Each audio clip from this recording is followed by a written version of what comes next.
Hi, it's Ms. Parrott, and welcome back to the AP Bio Exam Skills series. In this video, we're going to be looking at how to answer flowcharts, diagrams, and models on the free response question section of the AP Bio exam.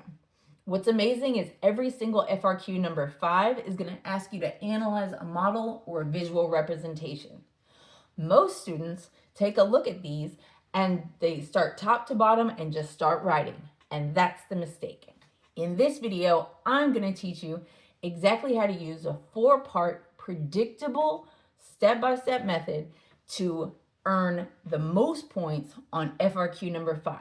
I'm also going to teach you ways to practice this skill to help you get better and better so that you can earn the most points on the AP Bio exam this May.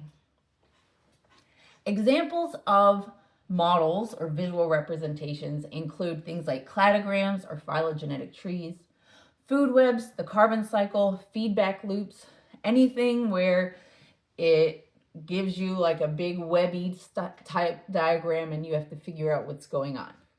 The best part is, like a lot of the AP Bio exam, biological knowledge is only a small part of it.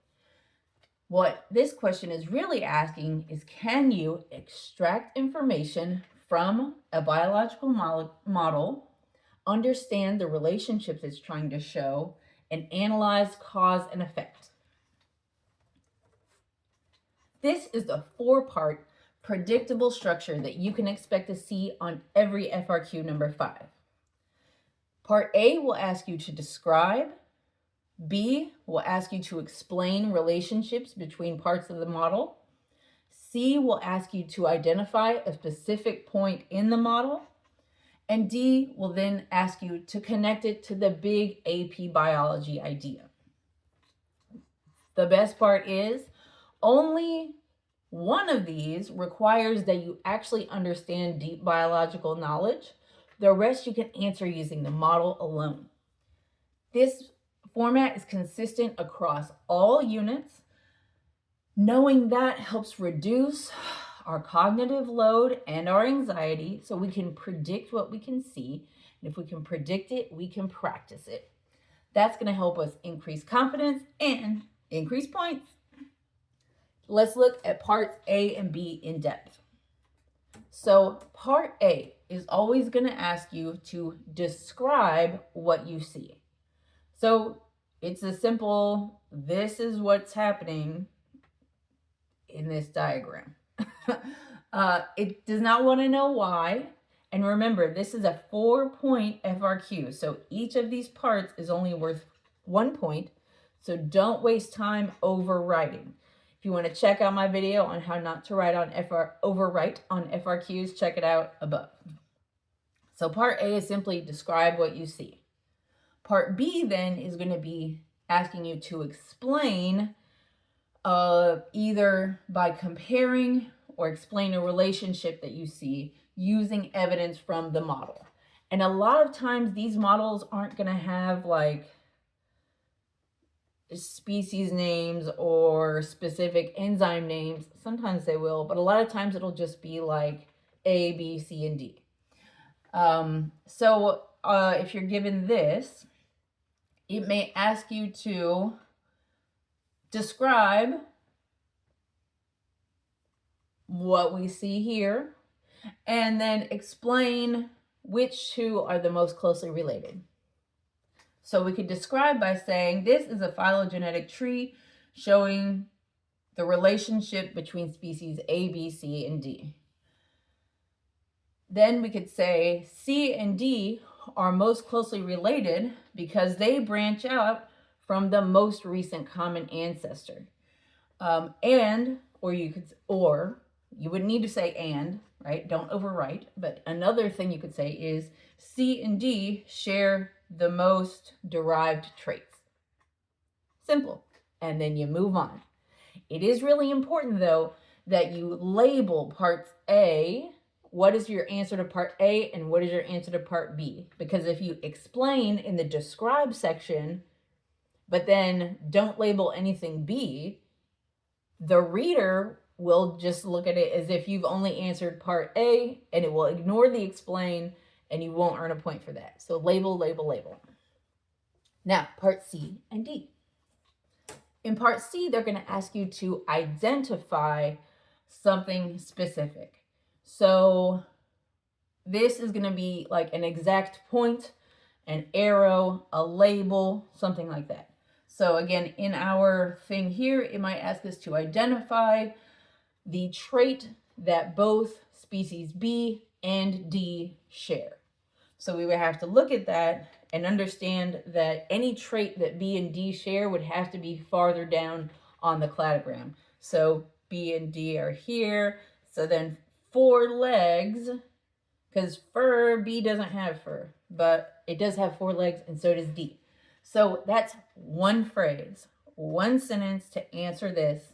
Don't overwrite. So we would just say 4 legs is the trait that species B and D share. Period. Move on.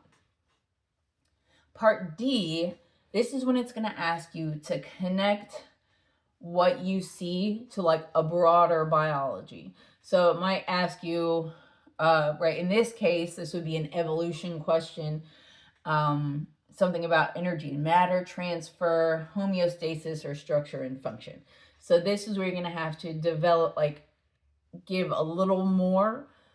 But I'm talking like, by a little more, I mean 1 to 2 well-developed sentences, because this is worth 1 point.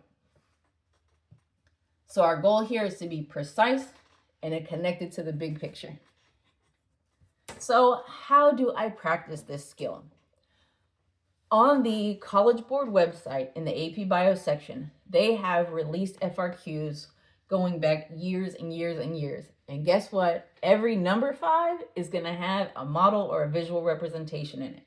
So knowing that, you can access those questions, or if you don't have access to a computer wherever you are, or at the time, you can just use book diagrams. You can use diagrams from your book. You always want to be sure to label your A, B, C, and D, your describe, explain, identify, and then connect to the big picture. You want to check yourself for common mistakes, like not labeling or putting too much information or information they didn't ask for in your response. And you can repeat this across all diagram types. So look at Unit 1, biological molecules and all that stuff. Find a diagram from there, maybe one of like hydrolysis and condensation, or I don't know, some enzyme situation. And do that for every single unit. Find the major diagrams and go through that 4-step method with any of those diagrams. When you're starting to feel more confident that you're getting the content, then you can add some timing to it. You have 90 minutes to do the entire FRQ section. And so it should take you about 6 to 8 minutes to answer one of these shorter FRQs. So then when you start to grow in your confidence, then you start to add a timer to be sure that it's not just do I know it, but can I get it out quickly and efficiently on the page in time without getting a hand cramp, right? And then always check the scoring rubric. The scoring rubrics are also on the AP Bio exam, or on the AP Bio College Board website, along with examples of what would be like a really good answer, a medium answer, and a not so great answer. So they have exemplars on that website to help you compare yourself.